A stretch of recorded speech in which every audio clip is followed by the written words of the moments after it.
ஏழையை நீங்கள் துணிச்சலா உங்க அதிகாரத்தை வைத்து அடிப்பீங்க, ஆனா பணக்காரனை விட்டுருவீங்களா? அந்த ஏழை எந்த மந்திரிகிட்டையும் போறதில்ல, எந்த உயர் அதிகாரி போய் கம்ப்ளைண்ட் பண்றதில்ல. அவர் எத்தனை முறை ஜெயிலுக்கு போயிருப்பாரு? 120 முறை 130 முறை போயிருக்காரு. 130 முறை ஜெயிலுக்கு போய் அவர் திருந்தார். ஒரு கிரிமினல் இருக்கான்னு வச்சுங்க, அவன் திரும்பி வந்தானா அந்த எஸ்ஐ எங்க ஒழுங்கா வேலை பார்க்கணும். ஒரு எஸ்ஐ அடிச்சிடறாங்க, ஃபயரிங் பண்ண அளவுக்கு ஆயிடுச்சு. அதுல 2 பேர் இறந்து போயிடுறாங்க. இந்த பொண்ணு ஏன் அழறீங்க, என்னாச்சு? அவன் இன்னொருத்த சுத்தத்துல இருந்தானா நான் சுத்தத்துல இருந்தானா அப்படிங்கிறது எனக்கு தெரியாது. இந்த ஃபயரிங் ஒண்ணு ஆயிடுது அப்படின்னு இன்னும் எனக்கு மனசு உறுத்திட்டே இருக்கு. நிறைய கஷ்டப்பட்டுறோம். ஏன்னா என்னதுல செத்தானாங்க தெரியாதானா, அது ஒரு மனசு உறுத்திட்டே இருக்கு. டிஸ்க்ளைமர்: இந்த வீடியோவில் வரும் மீம்ஸ்கள் அனைத்தும் சிரிப்பதற்கு. அதை மீறி உங்கள் மனதை புண்படுத்தி இருந்தால் உங்க வீட்டு பிள்ளையா நினைச்சு எல்லாரும் என்னை மன்னிச்சிருங்க. அனைவருக்கும் கோபிநாத்தின் அன்பு வணக்கம். இந்த ஷோ நாங்க ரொம்ப நாளா நடத்தணும்னு ஆசைப்பட்ட ஒரு ஷோ. நல்லா கேட்டுக்கங்க, இன்னைக்கு திருடன் புலிஸ் விளையாட்டு சும்மா ஜெகஜோதியா இருக்கணும். போலீஸ்காரங்களுக்கு பயமே இருக்காது, கராரா இருப்பாங்க, எதுக்கும் பயப்பட மாட்டாங்க அப்படின்னு ஒரு நம்பிக்கை இருக்கிறது. ஓகே, ஆனா உண்மையிலேயே உங்களுக்கு எதுக்கெல்லாம் பயம்? தனிப்பட்ட முறையில ஐயோ வேணாம், சும்மா சொல்லு. அசிங்கமா இருக்கும். அசிங்கமா இருக்குமா? மனைவியிடத்தில் பயம் கலந்த ஒரு மரியாதை கலந்த ஒரு பயம். ஒண்ணு இல்ல, நீங்க சிம்பிளா சொல்லலாம், பொண்டாட்டியை பார்த்தா பயம். பொண்டாட்டி நினைச்சா தாண்டா என் கைகாலெல்லாம் நடுங்குதுடா. இதை எப்படி சுத்துறாரு பாருங்க. மனைவியிடத்தில் பயம் கலந்த மரியாதை கலந்த ஒரு பயம். வீட்டுல பொண்டாட்டி தாங்க முடியல. போலீஸ்காரங்க பயப்பட மாட்டாங்கன்னு அர்த்தம் இல்ல. ஒரு குடும்பத்துல பயம், குடும்பத்துல மனைவியை பார்த்தா பயம். என்ன சார் போலீஸ்காரங்க எல்லாம் அநியாயத்துக்கு பொண்டாட்டிக்கு பயப்படுறீங்க? பொண்டாட்டின்னு வந்துட்டாலே அவளுங்க வாய கட்டவே முடியாது சார். அது எல்லாத்தையும் உண்டு சார், அது எல்லாத்தையும் உண்டு, எல்லாருக்கும் இருக்கு, அது காமன். இப்ப நம்ம வந்திருக்கோம் சார், வந்திருக்க ஒரு குடியாரன் வந்து வேணும்னே நம்ம சண்டை இருக்கிறான் சார். அடடே வாப்பா சோனையா, என்ன நல்லா இருக்கியா? நல்லா இல்லன்னா என்ன பண்ண போற நீ? நம்ம அவனை என்ன செய்ய முடியும் சார்? அவனை ஒரு மாதிரி அட்ஜஸ்ட் பண்ணி, அது ஒரு பயம் தான் சார். விடப்பா, தெரியாம கேட்டுவிட்டான். தெரிஞ்சே பேசுற நீ. ஏன்பா இதுக்கு போய் இப்படி கோவப்படுற? நல்ல இருட்டுல சுடுகாடு பக்கத்துல போறதுக்கு பயம். சுடுகாட்டுல கொஞ்சம் பயமா தான். பேய் பிசாசுனா பயப்படுவீங்களா? நிச்சயமா. நீங்க பயந்து நான் பார்த்ததே இல்லையே. அதெல்லாம் நிறைய பயப்படுவேன். வெளியே தெரியாம சாமத்தியமா மண்ண பண்ணாலும் உங்களுக்கு தெரியல. இப்ப நைட் டைம் டியூட்டி ஈட்டில அப்படி கிராஸ் பண்ண வேண்டியதுன்னா சுடுகாடு வேற வழியே இல்லாம உள்ள கடவுளை வேண்டிட்டு போக வேண்டியதான். துணிச்சலை மனத்திலே வளர்த்தவன் நான். ஓ, வெளியில வரப்பா வேண்டியதான், உள்ள கிரிக்கெட் தான் தான் இருக்கும். ஆமா. பில்டிங் ஸ்ட்ராங், பேஸ் மட்டும் கொஞ்சம் வீக். சார் ஒரு சின்னதா சொல்றேன், அது ஒரு நல்லா இருக்கும். ஒரு முறை அக்யூஸ்ட் ஒருத்தர் பிடிக்கிறதுக்காக போறோம். பொதுவான பயத்தை நான் பின்னாடி சொல்றேன். மறுபடியும் நான் ஒரு கதை சொல்ல போறேன். ஒரு கருப்பு கிளி. ஒரு முறை அக்யூஸ்ட் ஒருத்தர் பிடிக்கிறதுக்காக போறோம். அவன் துப்பாக்கி வச்சிருக்காரு அப்படின்ற மாதிரி முன்னாடியே எல்லாம் சொல்லிட்டாங்க. கேர்ஃபுல்லா போங்கன்றாங்க அதிகாரிங்க. நீதானே போணும், போடா. என்னைய வச்சு டெஸ்ட் பண்ணுங்கடா. வெளியில எல்லாரும் எங்க டீம் நிக்குது. அவங்ககிட்ட ரைபிள் இருக்கு, ரொம்ப ஜாக்கிரதை அப்படின்னு எஸ்பி சொல்லி தான் அனுப்புறாரு. நானும் போய் முள்ளமா செவரு ஏறி குதிச்சிட்டேன், உள்ளாரையும் போயிட்டேன். ஏன் கத்துது? பிஸ்கட் தீந்து போச்சுனே. ஏயா கத்துற? நான் எவட நீ கத்துற கத்துல என்ன கோர்த்து விட்டு போயிர போறீங்க. அடுத்த செகண்ட் பயங்கர ரன்னிங். நான் ட்ரெயினில் கூட அப்படி ஓடுனது இல்ல, அந்த மாதிரி வெளியே ஓடி வந்தேன். அப்படி ஒரு ஓட்டம், அந்த ஓட்டம் போலீஸ் ட்ரெயினிங்ல கூட என்ன வேணும் ஓடலடா. எனக்கு என்ன சரி, எஸ்பி எல்லாம் நிக்கிறாங்க, அவங்கள நம்ம சேவ் பண்ணுவாங்க தான் நினைச்சேன். ஆனா எனக்கு முன்னாடி அவங்க வண்டி எடுத்துட்டு பயங்கரமா. என்னடா எல்லாரும் மறைஞ்சிட்டாங்க. ஆக்சுவலா அப்புறமா கார்னர்ல போனதுக்கு அப்புறம் தான் என்ன ஜோதி என்ன ஏதோ ஃபயர் பண்ணிட்டானா வச்சுதானா பேசலாம். ஓடி போயிட்டு ஓவர் நான் கேக்குறேன், அசிங்கப்படுத்திட்டீங்களா? எல்லாம் ஒண்ணு இல்லங்க, இறைச்சி மூச்சு இறைச்சிட்டு அவருக்கு நான் ரொம்ப ஃப்ரெண்ட். பெரிய நாய் கட்டி வச்சிருந்தது. ஓ, நாய் லைஃப். நான் என்னமோ உன்னை பெரிய ரவுடில நினைச்சேன், ஒரே அடியில பொசுக்குன்னு போயிட்டா. ஆனா இன்னொரு பக்கம் எனக்கு புரியாத விஷயம் என்னன்னா, ஒரு லாரியில போறப்போ அவங்க பாவம் ஏதோ வண்டியில ஏத்திட்டு போறாங்க, சரி அவங்களும் தப்பு ரைட்டா? இது பளிச்சுன்னு கேட்க வேண்டிய கேள்வி தம்பி, பயப்படாம கேளுங்க. அது ஒரு சர்வீஸ் செக்டர் ரைட்டா? அதுல அவங்க அந்த டிரைவரா அவர் வேலை பார்க்கறாரு. அவர்கிட்ட காசு வாங்குறது அப்படிங்கிறது மக்களுக்கு எரிச்சல் தருது. மாச கடைசிப்பா பையில 10 பைசா கிடையாது. மாமூல் வாங்கினா தானே வண்டி ஓடும். நீங்க வாட்ஸ்அப் வீடியோ அவ்வளவு வைரல் பண்றாங்கன்னு கோவப்படுறீங்கல்ல, அதுக்கு பின்னால ஒரு எளியவனை நீ எப்படி வதைக்கிற அப்படிங்கறது அந்த வாட்ஸ்அப் வைரலுடைய நோக்கம். எவனாச்சும் ஒரு அப்பா ஸ்கூட்டர்ல வந்தானா அவன போய் லைசென்ஸ் இருக்கான்னு கேக்குறது, அது இருக்குனானா ஏன் உண்மையில வந்தேன்னு கேக்குறது, கரெக்ட்டா தான் வந்தேன்னு சொன்னானா ஏன்டா வேகமா வந்தேன்னு அவனுக்கு ஆப் வைக்கிறது. நீங்க இந்த வீராப்பையும் ஏய் காசு கொடு அல்லது பட்டார்னு லாரியில ஆட்டோல லத்தியால அடிக்கிற அதே ஸ்பீட ஒரு பணக்காரன்ட்ட நீங்க பண்றது இல்ல. வெரி குட்ரா. அது எப்பறா என்ன பத்திர எல்லா விஷயத்தையும் மிக தெளிவா புரிஞ்சு வச்சிருக்க நீ. ஒரு கார் மீது லத்தி பாயாது. அப்போ ஏழையை நீங்கள் துணிச்சலா உங்க அதிகாரத்தை வைத்து அடிப்பீங்க, ஆனா பணக்காரனை விட்டுருவீங்களா? மாட்டுநாடா மானஸ்த, இது அபாண்டமான குற்றச்சாட்டு. அப்படிங்கிற கோபம் தான் அது. இதுக்கு உங்க பதில் என்ன? Your charge cannot be totally ruled out. Cannot be totally ruled out. Somewhere it is there. சாமி சத்தியமா எனக்கு இங்கிலீஷ் தெரியாது, நீங்க தமிழ்லயே சொல்லுங்க சாமி, நான் புரிஞ்சுக்கிறேன். அதாவது குற்றம் நடக்கிற போது நீங்க கேஸ் போடுறீங்க. ஒரு மர்டர் நடந்தவன் பணக்காரனோ ஏழையோ சார்ஜ் ஷீட் ஃபைல் பண்றீங்க, எஃப்ஐஆர் ஃபைல் எல்லாம் பண்றீங்க. திருட்டா கேஸ் போடுறீங்க. நான் அதை கேட்கல. ஐயோ பைபிள்ல ஏதோ பிளான் பண்ணுது. நான் கேட்கறது ஸ்மால் இஷ்யூஸ், சின்ன சின்ன ஏரியாஸ். ஒரு சிக்னல்ல ஒருத்தர் சிக்னலை தாண்டி போறாரு. தம்பி வணக்கம் தம்பி, நம்ம பைக்கா பைக்கு ஒரு 100 ரூபா கொடுத்து டோக்கன் வாங்கி சிக்னல் போட்ட பிறகு தாண்டி போறாருன்னா அந்த ஆட்டோக்காரருக்கு ஒரு அணுகுமுறையும் பணக்கார காருக்கு ஒரு அணுகுமுறையும் இருக்கே, ஏன்? அவ்வளவுதான். கேக்குற கேள்வியை பார்த்தா ரிப்போர்ட்டர் மாதிரி தெரியல. யாரது? நான் கேக்குற இந்த சின்ன ஏரியா மட்டும் தான் சார். இதுலதான் சார் மனுஷன் ஹர்ட் ஆவான், இங்கதான் மனுஷன் ஹர்ட் ஆவான். ரொம்ப கோவமா இருக்கே நீ. ஒரு கிளாஸ் டீ வேணா எடுத்து வந்து கொடுக்கட்டுமா? உங்களை பத்தின ஒரு ஒப்பீனியன் இதுலதான் மாறும், இந்த சின்ன விஷயத்துல தான் மாறும். நீங்க ஒண்ணு கிடையாது, ஒரு கிளீனர் கிட்ட காசு வாங்குறது நிறுத்தினா பெரிய மரியாதை. ஆறு கையிலே லஞ்சம் வாங்குறது நான் பார்த்தேன். நீ லாரியில ஏற மாட்டேன், லாரி தான் உன் மேலே ஏறும். சார் அந்த ஆட்டிடியூட் நீங்க சொல்றது வந்து 100% கரெக்ட். நீங்க சொல்ற மாதிரி ஒரு பெரிய ஆள் வந்தா ஒரு அணுகுமுறையும், ஒரு சின்ன ஆள் வந்தா ஒரு அணுகுமுறையும். ரொம்ப பேசாத. மரியாதை 50 ரூபா கூட இல்ல 2 ட்ரெயின்ல காத்து பிடிக்க விட்டுறேன். இந்த சமுதாயத்துடைய ஒரு அங்கம் தான் இந்த போலீஸ். அவனுக்கும் புள்ள குட்டி இருக்குது, அவனும் ஒரு ஸ்கூல்ல படிக்க வைக்கணும்னு பிரியப்படுறான். வாய்ப்பில்லை ராஜா, வாய்ப்பு. இப்போ ஒரு ஏழைய புடிச்சு நாங்க கேஸ் போடுறோம். அந்த ஏழை எந்த மந்திரி கிட்டையும் போறது இல்ல, எந்த உயர் அதிகாரியும் போய் கம்ப்ளைண்ட் பண்றது இல்ல, அப்படி எந்த கோர்ட்டுக்கும் போறது இல்ல, எந்த மீடியா கிட்டையும் போறது இல்ல. Police safe. நாளைக்கு யாருக்கும் எந்த பாதிப்பும் வராத மாதிரி தான் முடிவெடுக்க முடியும். ஒரு பணக்காரனை புடிச்சு போடுறோம், அப்படி போடும்போது ஒரு அரசியல்வாதி கிட்ட போய் உடனே இந்த அதிகாரியே அந்த இடத்த விட்டு மாத்து. ஒரே போனு உன்னை தண்ணியில்லாத காட்டுக்கு மாத்திடுவேன். பாக்குறியா 10 நாள் ஒரு வீட்டை விட்டு வெளியே இருந்தா எவ்வளவு மன உளைச்சல் ஆளாகிறான். சென்னை சிட்டில இருக்கவனை தூக்கி கன்னியாகுமரியில போட்டாக்க அவன் குடும்பம் எவ்வளவு கஷ்டப்படும். நீ சொல்றதெல்லாம் வாஸ்தவம் தான்டா. போலீஸ் ஆபீசர்ஸ் குழந்தைங்க அகப்பனுடைய கேர் இல்லாமலே பெண்கள் மட்டும்தான் பாத்துக்கிறான். அதான் உண்மையான ஒரு போலீஸுடைய குடும்ப சூழ்நிலை. இதுக்குதான் நீங்க பஞ்சாயத்துக்கு வேணுங்கிறது. கொக்கி போட்டுல பிடிக்கிறீங்க. அந்த போலீஸ் 24 மணி நேரம் வெளியே இருக்கிறான், ராத்திரி பகலா சுத்துறான், இந்த மாதிரி அலிகேஷனையும் தாங்கிக்கிறான், இந்த மாதிரி குற்றச்சாட்டையும் தாங்கிக்கிறான். எவ்வளவு குறை நிறைகள், எவ்வளவு நெருக்கடி, எத்தனை சிக்கல், எத்தனை டென்ஷன் உட்கார்ந்து இருக்கிறவனுக்கு தாயா தெரியும். இதுக்கு மேலேயும் அரசியல்வாதிகள் அதிகாரிகள் அவங்க வந்து சொல்லி உன தூக்கி எட்ட தூக்கி போட்டான் அப்படின்னாக்க இவன் குடும்பம் இன்னும் கேவலமா போயிடும். நான் அடக்கி பேசுங்க. தனக்கு நாக்கு இருக்கிற ஆணவத்துல ஒட்டுமொத்தமா எல்லாரையும் நக்கல் விரவல் என்னோட பற்றி சொல்லிட்டான். We understand this reality. இன்னைக்கு ஒரு மிடில் கிளாஸ் எல்லாருக்கும் யாருமே இல்லாத ஒரு கான்டாக்ட் இருக்கு. நீங்க புடிச்சீங்கன்னா அவன் யாரோ ஒருத்தருக்கு போனை போடுறான், ரைட்டா? குடு போன. யோ மினிஸ்டர் பேசுறாரியா, பேசு பேசு பேசு பேசு பேசியா. ஆனா இவங்க மேல இருக்க எல்லா கோபத்தையும் எளியவன் மேல நீங்க காட்டவும் முடியாது. அது ஒரு கடலை வண்டிக்காரர் மேல, மாங்காய் பத்த வைக்கிறவர் மேல, டி நகர் ஓரத்துல பூ விக்கிறவன் மேல காட்ட முடியாது. அது மிடில் கிளாஸ் ரொம்ப மோசமா அதை உங்களை பார்க்கும். நிறைய போறான்டா. வேற எப்படி கண்டுபிடிப்பீங்க? கில்ட்டி கான்சியஸ் இருக்கிறவங்க நாங்க பார்த்த உடனே அவனுக்கு ஒரு பயம் வரும். அதே எங்களுக்கு அட்வான்டேஜா இருக்கும். என்ன ஒரு சின்ன குட்டி கதை சொல்லிட்டு கிளம்பு. ஃபார் எக்ஸாம்பிள் மயிலாப்பூர்ல ஒரு இடத்துல நைட் ரவுண்ட்ஸ் முடிச்சுட்டு விடிய காலம் போய் 3 பேர் படுத்திருக்காங்க. எந்திரிச்சு இந்நேரத்துக்கு உட்காந்துட்டு என்ன பண்ற? பரிச்சை எழுதிட்டு இருக்க. அவன் படுத்திருக்க சாக்கு கீழே ஒரு கத்தி இருக்குது. அதை எடுத்து பார்த்துட்டு கூட இருக்க ஹெட் கான்ஸ்டபிள் ஸ்மெல் பண்ணிட்டு என்னடா ரத்த வாசம் வருது அப்படிங்கிறாரு.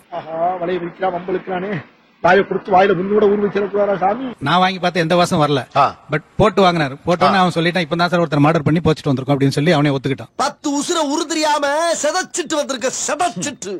இந்த மாதிரி தேவையில்லாத கேள்விகளையும் போட்டு அவனை இது பண்ணி அவங்ககிட்ட இருந்து இன்ஃபர்மேஷன் கலெக்ட் பண்ணி அக்யூஸ்ட் பிடிச்சிடும். அப்ப நீ குத்துமதி பார்த்தா கேட்டியா?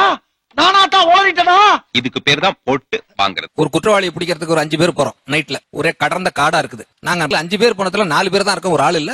எங்க இருக்கு ஓவர் ஓவர்? உங்க புடனைக்கு பின்னாலதான் நிக்கிறேன். ஓவர் ஓவர் இதெல்லாம் ரொம்ப ஓவர்ரா. ஆளை பிடிச்சிட்டோம், அக்யூஸ்ட் இருக்கான். கூட வந்து ஒருத்தர் காணோம், தேடுறோம். ஆனா அவர் எங்கேயோ கத்துறாரு. ஐயா எல்லாம் காப்பாத்துங்க ஐயா. நாங்க டார்ச் எல்லாம் அடிச்சு எல்லா இடமும் அந்த இடம் கிட்ட ஒரு ஏக்கர் இருக்கும், அதுல ஒரு தோப்பு. அது தேடுறோம், இவர் எங்கன்னே தெரியல. பீச்சங்கால் பக்கம் வாங்க ஐயா. பீச்சங்கால் எது இங்கிட்டா? இதுல ஒரு வேடிக்கை, அக்யூஸ்ட் எங்களோட சேர்ந்து தேடுறான். அவனும் சார் அங்க சத்தம் கேக்குது சார், அங்க பாக்கலாம் சார். அங்கிட்டு வேண்டாம், இங்கிட்டு போவோம். அதுவும் சேர்த்தா வாங்க போவோம். கிரிமினலா இருந்தாலும் நம்மளுடைய பதட்டம் அவனுக்கு. அவர் ஒரு ஹியூமன். ஆமா ஹியூமன் தானே அப்படின்னு தேடுறான். என்னப்பா ஒவ்வொரு இடமா சர்ச் பண்றோம். எனக்கு ஒரு ஐடியா. என்னப்பா? சாப்பிட்டு சாயங்காலமா தேடுவோமா? சர்ச் பண்ணி பார்த்தா அவர் ஒரு முடுகிற மாதிரி ஒரு சத்தம் மட்டும் கேக்குது. ஒரு கிணத்துக்குள்ளார கிடக்குறாரு அவர்.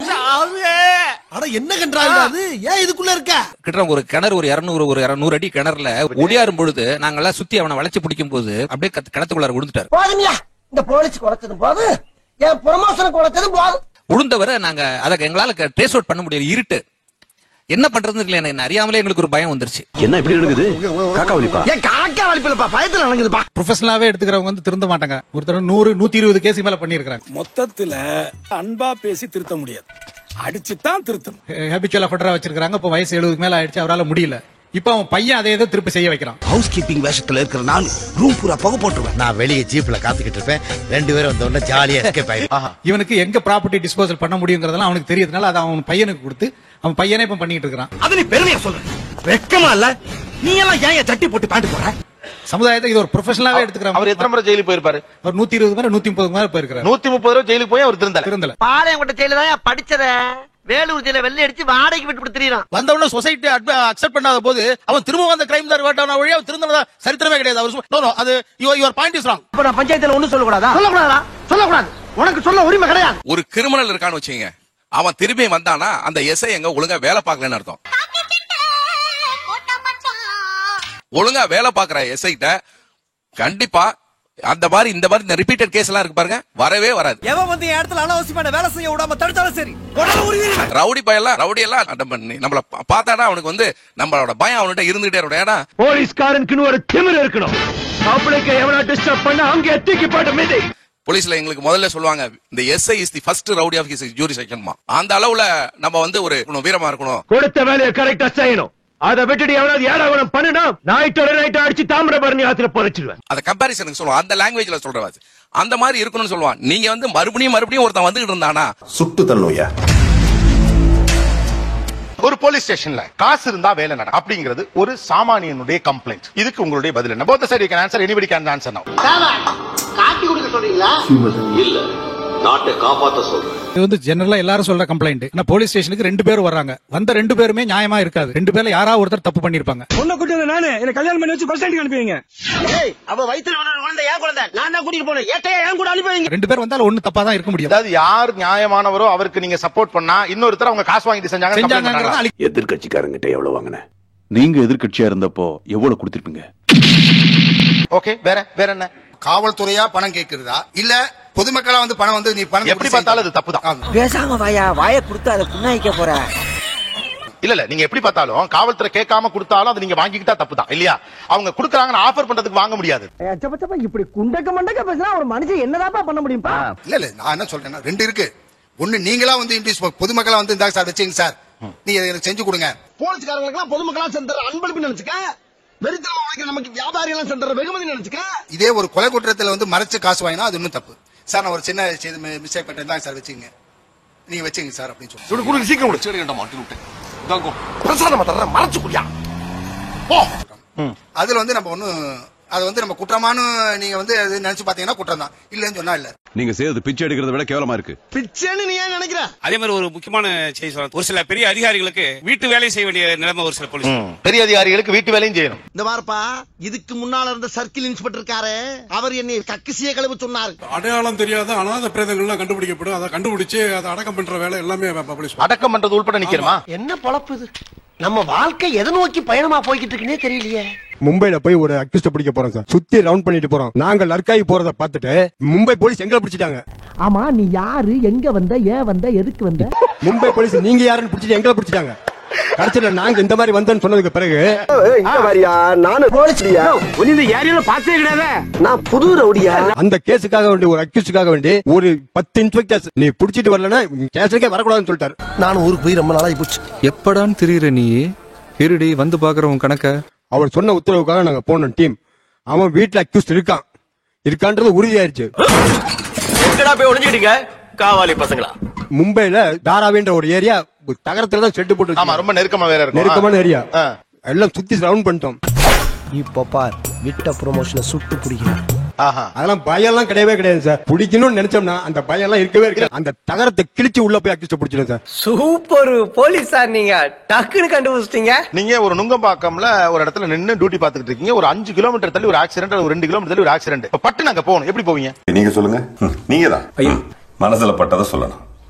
நாங்க ஏதோ ஒரு பப்ளிக்ல வந்து உதவியோ இல்ல லிப்ட் கேட்டோ வேற ஏதோ ஒரு விதத்துல மற்றவங்க கிட்ட வாகனத்தை ஏதோ ஒரு விதத்துல வந்து ஒரு ஆட்டோக்காரன் மடிக்கும். நீ ஆபீஸ்க்கு அப்புறம் போமே என்ன கொண்டு போய் ஸ்டேஷன்ல டிராப் பண்ணு. நான் ரொம்ப அவசரம்.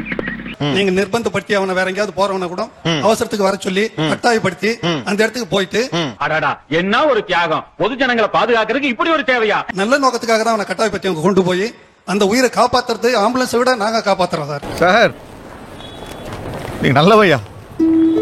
அப்போ இங்க இருந்து போற ஒரு ஆட்டோக்காரன் மறிச்சு தான் ஏறி போக முடியும். இப்படி வந்து எங்களுக்கு உதவி பண்றவங்க கீழ்மட்ட லெவல்ல இருக்கிறவங்க மட்டும்தான். காசி நாங்க பிரிச்சு காசி அது இன்னைக்கு போக நாளைக்கு வரும். மனுஷனுக்கு குழந்தாங்க பிரிச்சு மேல் மட்டத்தில் இருக்கிறவங்க என்ன காரணத்துக்கும் பேச்சு செவிசு கொடுத்து கேட்கவே மாட்டாங்க. ஒரு காரணம் எடுத்து ஏறி போக உதவி பண்ணுவோம். வண்டியை நிறுத்தணும் சட்டமில்லையே. சத்தம் போட்டாதான் உங்களுக்கு மனிதாபிமானம் இறக்கமெல்லாம் வருமா? பாலன் ஒரு ஏசி இருந்தாரு, இங்க இருக்கிற எல்லாருக்குமே தெரியும். அவரு 1008 இருந்தாங்க, அதுக்கப்புறம் ரிட்டையர்ட் ஆயிட்டாங்க அவங்க. அச்சிச்சோ அவரா பயங்கரமானவராச்சே. அவங்க கிட்ட எல்லாம் அப்படியே ஒரு லிஸ்ட் இருக்கும் சார். பார்த்த உடனே போறோம், இது வந்து கட்டாயம், இது வந்து பல்லாவரம் பரமசிவம் தாண்டா அடிச்சிருக்கான் பாரு. அவன் மூளை கம்ப்யூட்டரே மிஞ்சிடும். இருட்டுல கூட அவனுக்கு கண்ணு தெரியும்.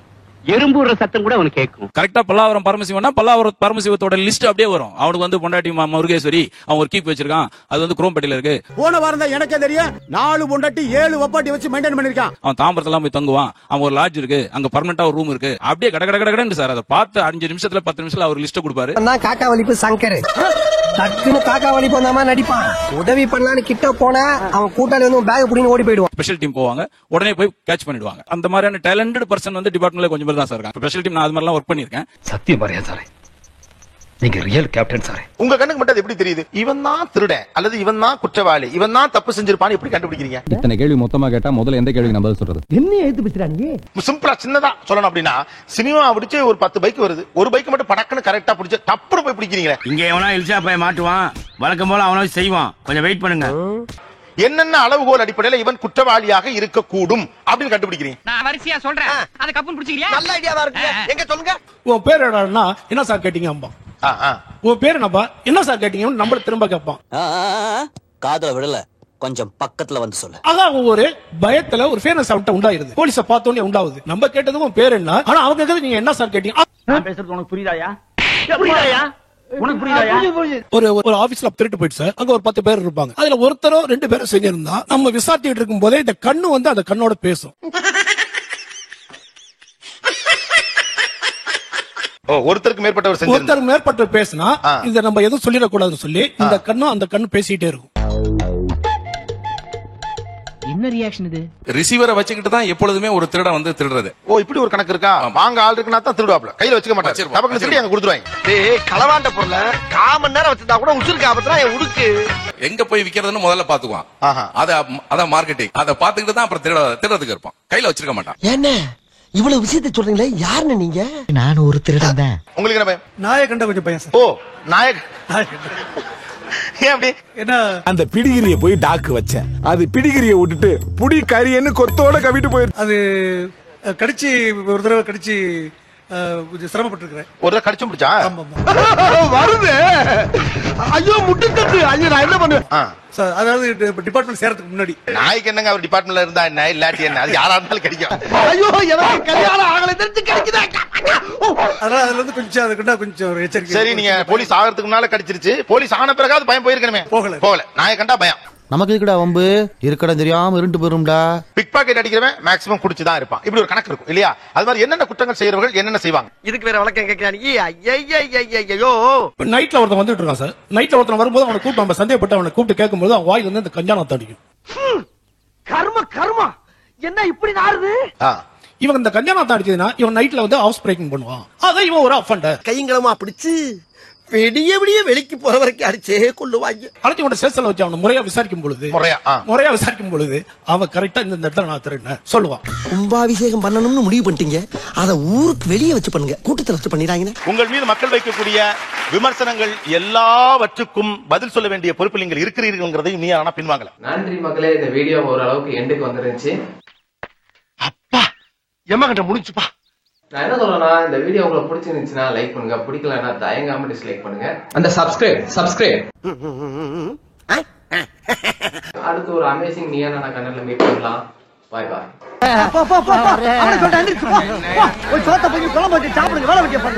நிகழ்ச்சியில் கலந்து கொண்ட எல்லா போலீஸ்க்கும் அண்ட் ஸ்பெஷல் தேங்க்ஸ். மீண்டும் இன்னொரு சந்தர்ப்பத்தில் பேசலாம்.